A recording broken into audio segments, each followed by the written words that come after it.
Well, welcome back, epidemiology students. This is your professor, Dr. Ray Deonandan, in an undisclosed secret location. So, I had already recorded this particular lecture, and then I listened to the video and discovered that the audio quality was crap. So I'm re-recording it now, and I'm not pleased about that. So if this version sounds a little terse and angry, that's why. It means I'm doing this lecture twice, and I'm not happy about it. But the world marches on, and your education will stop for no one. So let us begin, my friends, my students, because today's topic is the natural history of disease. Dun dun dun dun dun dun. So, a bit of review first. We have talked about mortality rates, which is just measurements of death. We've talked about a type of mortality rate, which is the CFR, the case fatality rate. That's a measurement of severity of a disease after you get it. How likely are you to die from it? We've talked about cause-specific mortality rate. In other words, the rate of people dying of a specific disease. We've talked about the YPLLs, which is a measurement of how many years of vitality is a certain disease taking out of the population by killing younger people. We've talked about the daily. The daily is such an important indicator because it allows us to incorporate not only death, but disability. And the daily has changed the way we look at population health because suddenly diseases that don't kill you but make you miserable enter into the conversation, like mental illness. We talked about DALEs. DALEs are a disability-adjusted life expectancy. So you may have a population with a certain life expectancy, but that life expectancy isn't a healthy life expectancy. So we adjust for disability and lower that life expectancy to accommodate for the number of years spent disabled. We talked about the PMR, which is another kind of mortality measurement, and that's the proportion of all the people who died of a particular disease that we care about. We talked about QALYs or CALYs or CALYs, depending upon how you pronounce them. These are quality-adjusted life years. Again, a QALY is like a regular year of life, but it's been reduced to accommodate for any kind of disability that you had. So people tend to confuse dailies and QALYs. I like to remember it this way. Dailies are bad, QALYs are good. You want more QALYs, you want fewer dailies. We also talked about survival rate, or simple survival rate at least. We haven't done the Kaplan-Meier method yet, which is what we'll do when I get back to Ottawa to speak to you in person. We talked about the relative survival rate. That's the simple survival rate in your test population divided by the survival rate in the general population, that ratio. We care about that because it allows us to see how much more our test population is dying relative to the general population. Because everybody's dying. What matters to us is our population dying less or more than would otherwise have been expected. We talked about cause-specific survival rate a little bit. So it's a simple survival rate, but reduced to look at only the thing that we care about, that's killing people. So we don't care if you died in a car accident, we just care if you died from the thing that we are measuring, assuming it's not a car accident. We talked about age-specific mortality rates. So that's the death rates in a population broken down by age category. We use that to look at standardization. And when we standardize, we're essentially creating an age-adjusted mortality rate. So we've modified the age-specific rates to accommodate for a population distribution, and that gives us an age-adjusted rate. We started out, though, with a crude mortality rate, which is essentially the number of people died divided by the number of people who were at risk of dying. So this tells us very little about what's going on at a nuanced level, just at a very sort of broad base level. That brought us to talking about standardization. So you recall there was a direct method and an indirect method of standardization. The indirect method used something called the SMR, the standardized mortality ratio, which is the observed deaths divided by the expected deaths. And the direct and indirect methods differed methodologically. If you recall, the direct method involved using the population sizes from the standard population multiplied by the death rates from the test population, whereas the indirect method utilized the population sizes from the test population and the death rates from the standard population. And the typical standard population was the census. Okay, moving on. Here is an artifact. This is an archaeological artifact, but the word artifact is used in population sciences as well to indicate a spurious finding. So maybe there's a spike in disease rates or in death rates or something, and we're not sure if it's real or not. If it's not real, it's artifactual. And there are many sources of error that causes us to consider something to be artifactual. We've talked about a lot of them already when we talked about biases. So information biases were a standard method of finding artifactual data, spurious data. But here's some other things that may cause us to find artifactual data. Sometimes there are problems with the numerator, sometimes with the denominator. So the numerator data would be things like how to measure the number of people who have a disease, right? That measurement could be flawed. On the other hand, maybe we don't know what the total number of people who are at risk were. We don't know what the base population size is. Both are possible. We like to look at possible explanations for strange data. If it's real, that allows us to develop a hypothesis, to investigate further. If it's not real, if it's artifactual, we have to elucidate the biases in place. And again, here's a summary of the kinds of artifactual trends we sometimes see in mortality data. In the numerator, we see problems in diagnosis of the disease. Maybe we haven't got the age of the patient correctly. Very commonly, we see problems in coding. So someone who codes something as being a diabetic case may code it as metabolic syndrome somewhere else. So that's quite the issue. Denominator issues have to do with counting the size of the population.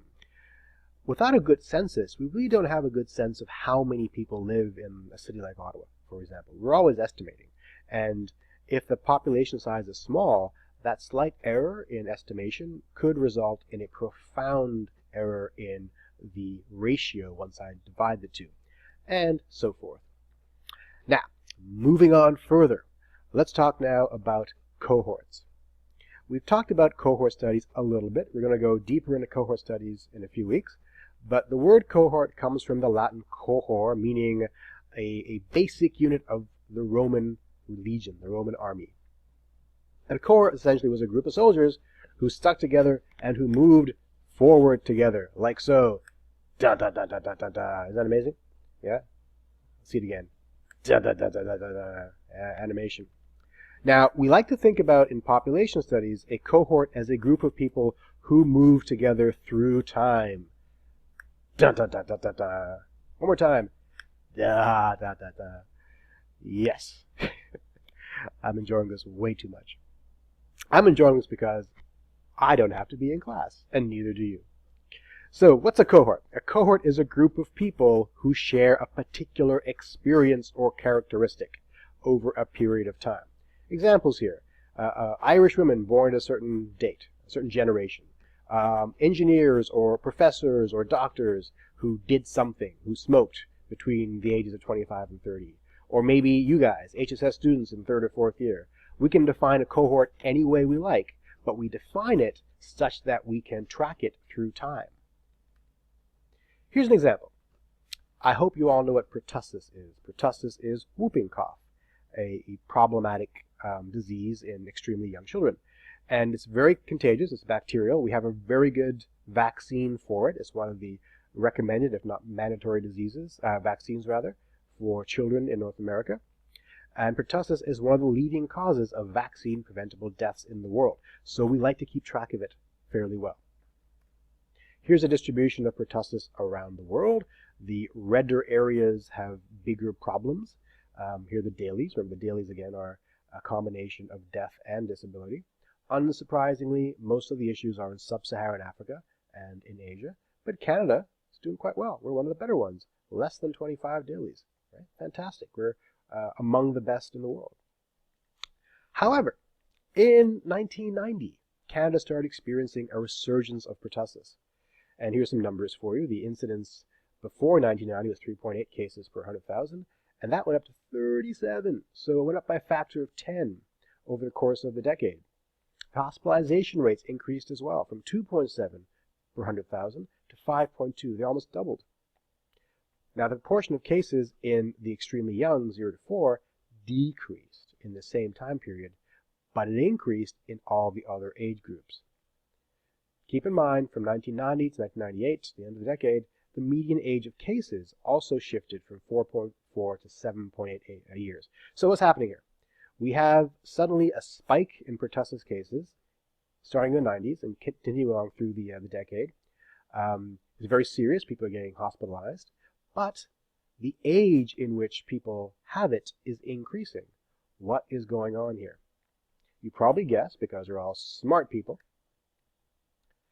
is that something happened before 1990 to cause this change. So what we think happened was a very poor vaccine was used between 1985 and 1998. So the vaccine rolled out did not give adequate protection to a certain generation of children. In other words, something that happened in the 80s did not manifest until the 90s as the cohort moved through time. Now, if you only were to look at the data in individual years in the 90s, you would say, oh, pertussis is affecting older people now. It's no longer a childhood issue.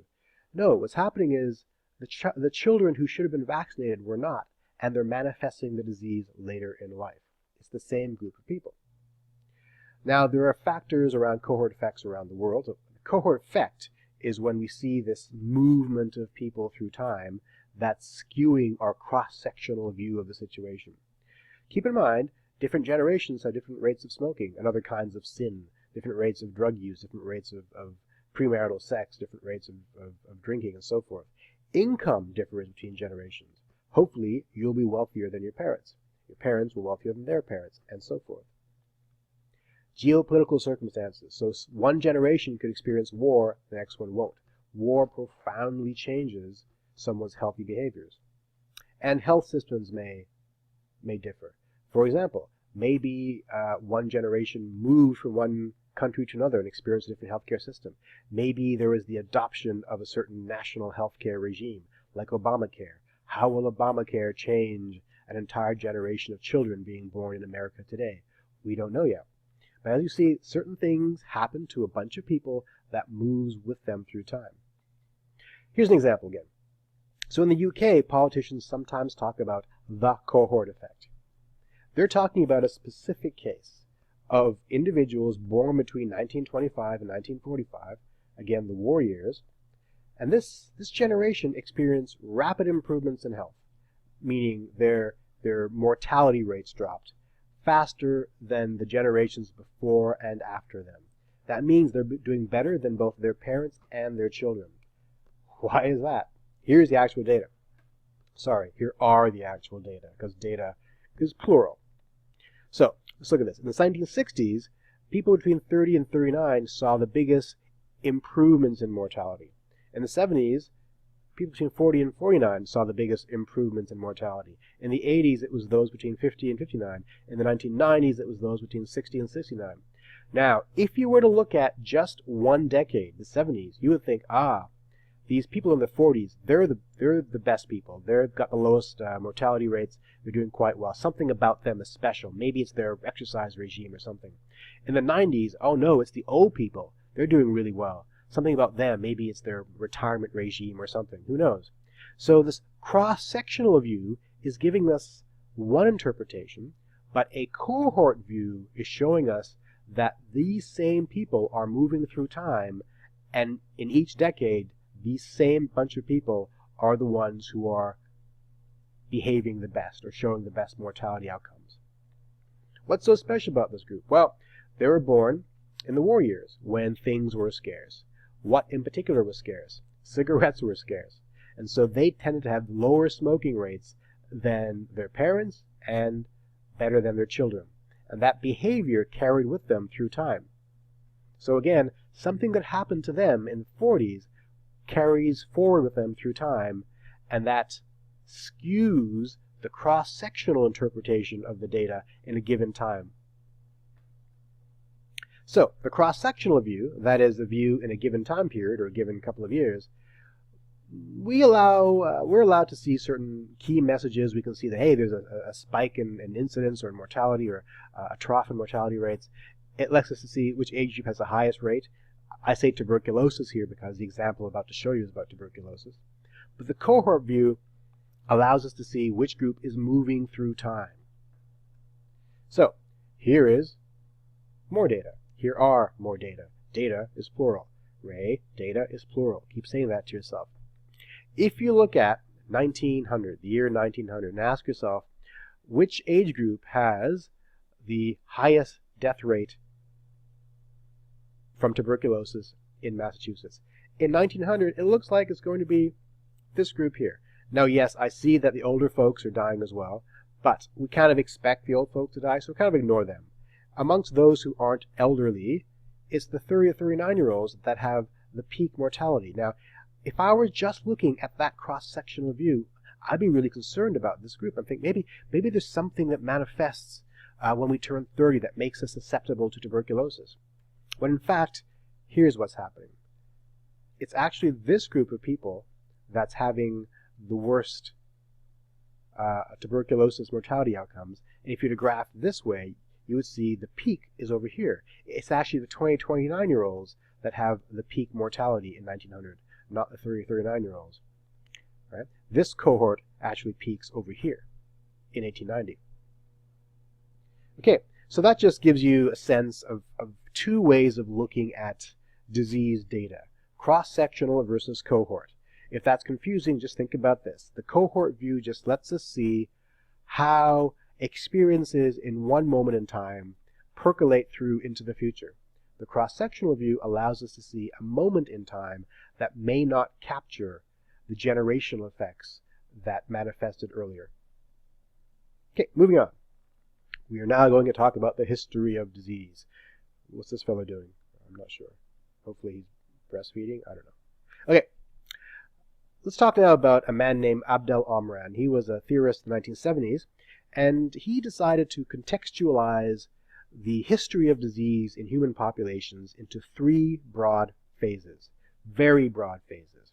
The first phase is the age of pestilence and famine. This is when we were a largely agrarian people. Epidemics came randomly and severely, and they would wipe out a large number of people. Famine was very common as well because the epidemics affected our crops as well. Then, as we managed to do certain things, what things? Well, public health interventions.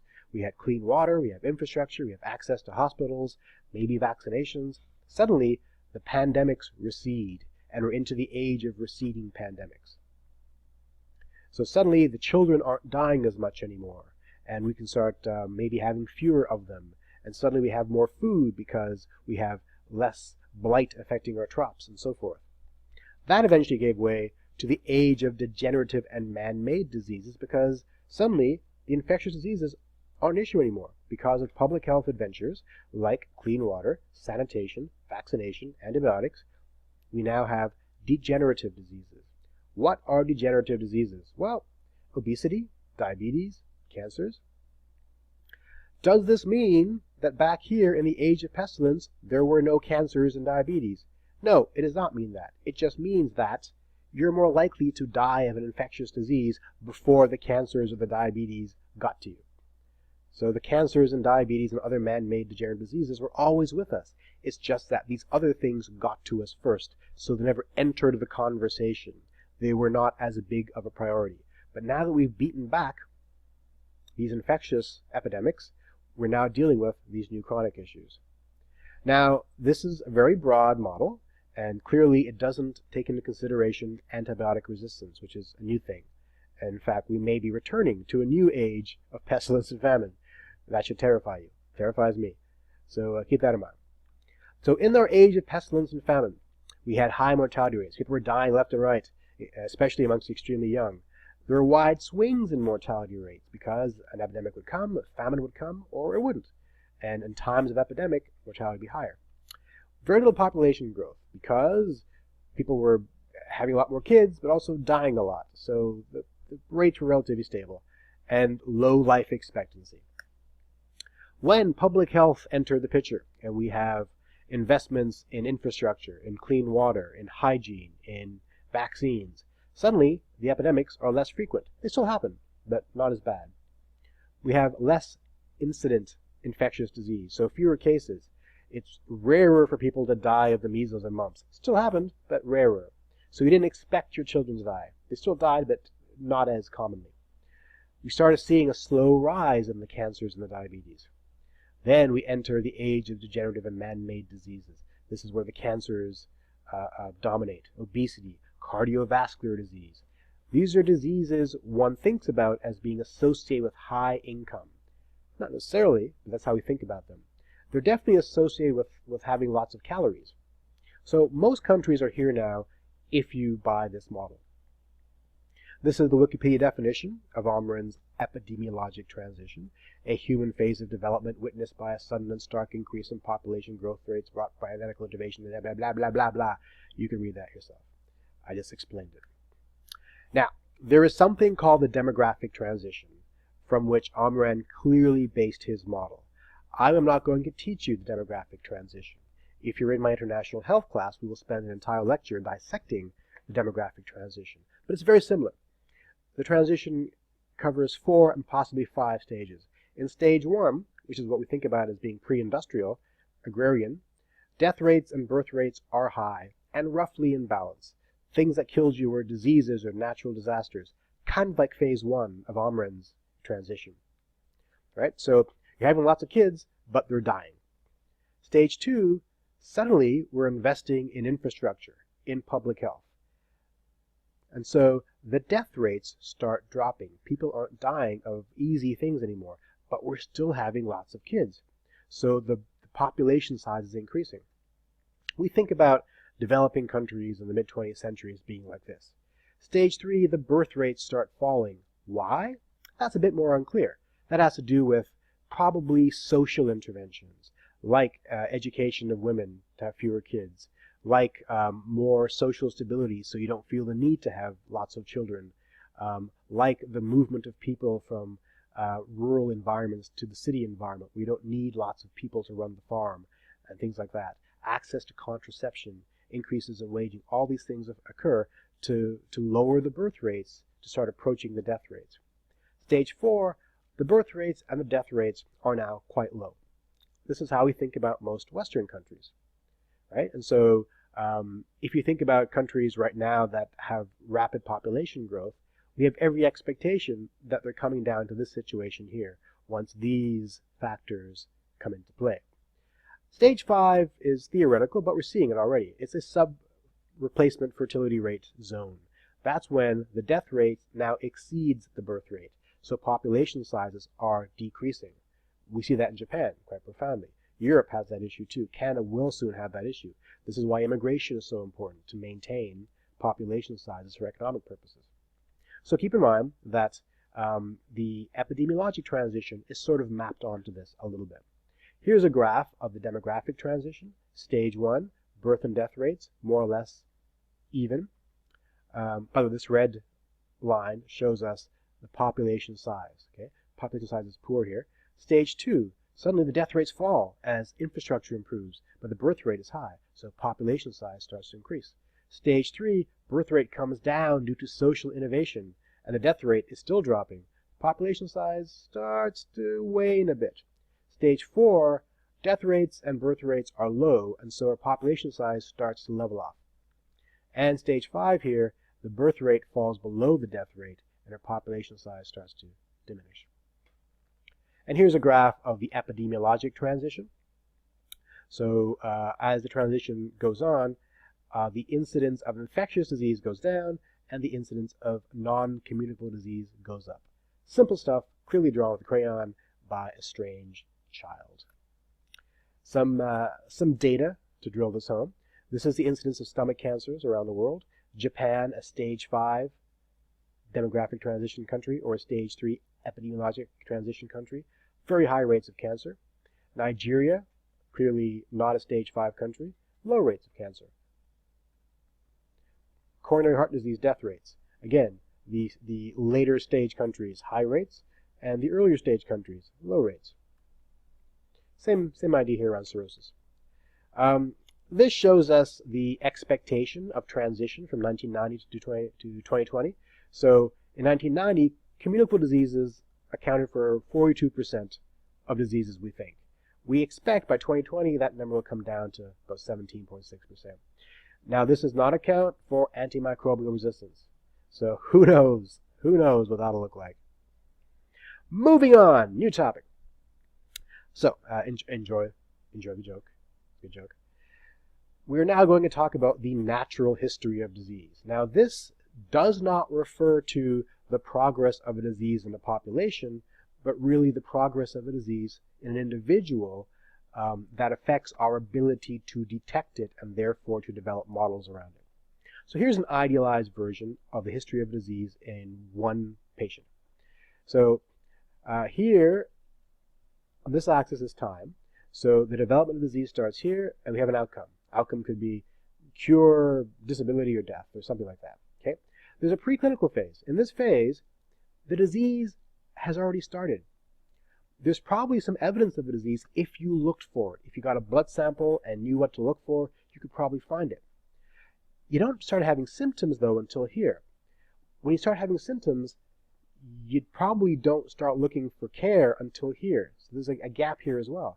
When you start looking for care from a medical practitioner, hopefully you'll get diagnosis, right? You might get falsely diagnosed, in which case you're back here again. But if you're diagnosed, then hopefully you get some treatment and an outcome. We don't really know what's going on until here, right? So everything we know about a disease, with the exception of things for which we have deep surveillance programs, is only at the latter half of the natural history of disease. This gives us a fairly biased impression of how a disease manifests and progresses in a host. Again, here's an idealized description. We're born in infancy, and as we get older, our chances of dying get higher. They're pretty low in general until we hit old age and suddenly, oh, we're dead. Okay.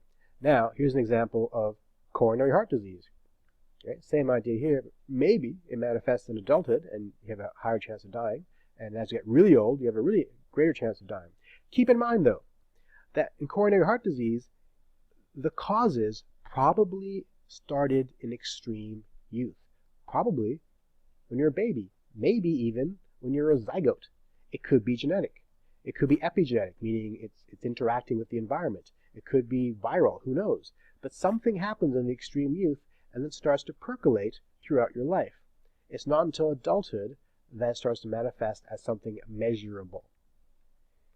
Okay, I'm going to zip through these slides because it doesn't tell us a whole lot, except to define something called incubation period. So incubation period is the time between the exposure to something that causes a disease and the development of a disease to the extent to which it's diagnosable. And of course, every disease has a different incubation period.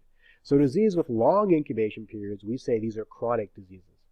Keep in mind that some chronic diseases can give you sudden death, right? So that's a bit of a paradox. Heart disease, for example, you probably manifested the origins of it earlier in life with your behaviors or genetics or something, and it kills you suddenly, but it's actually a chronic disease because it's been lingering in you a long time. So the label of chronic disease is based on the history of the disease, not based upon the experience of death.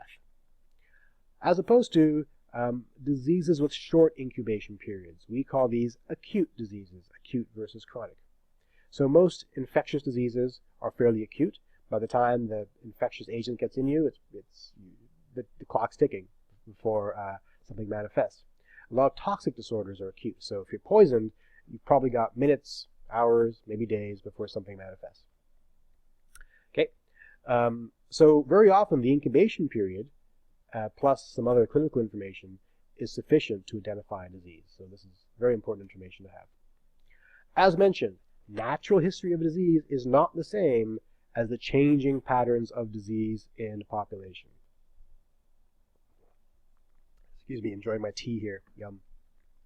For example, the distribution of coronary heart disease over socioeconomic groups may change over time, may change between genders and ages and geographies. That's not what we're talking about. We're talking about the effect of this disease on an individual throughout his or her lifespan. That takes us to the pyramid or iceberg of a disease, which essentially says the same thing I've been saying over and over again, but let's repeat it again because why not? Because we all enjoy the sound of my voice. So, most people are free of the risk factors of disease, but slightly fewer people have the risk factors. Even fewer people have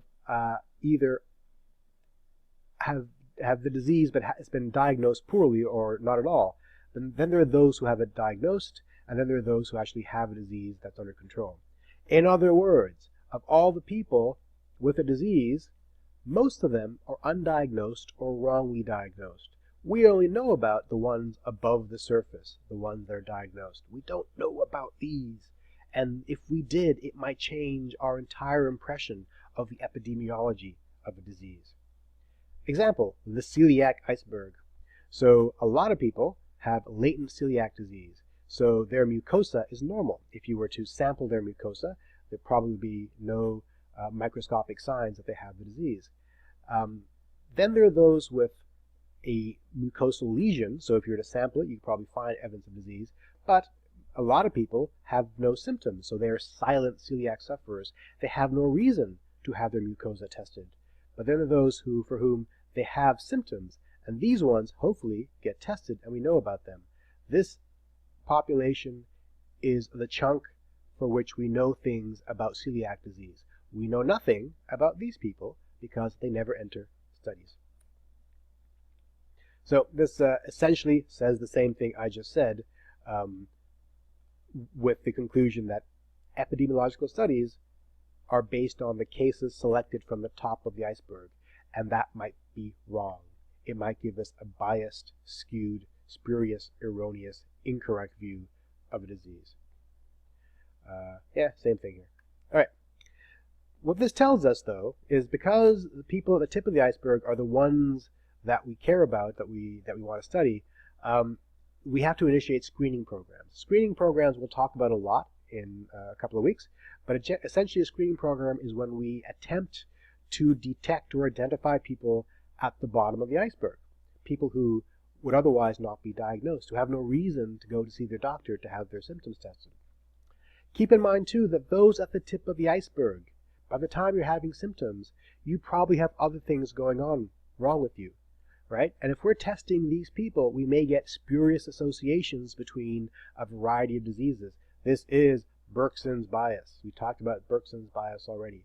Again, Bergson's bias is when in a clinical population, we get an enriched sample of people with all kinds of things wrong with them, and it may cause us to draw erroneous conclusions about the ways in which diseases are related to one another.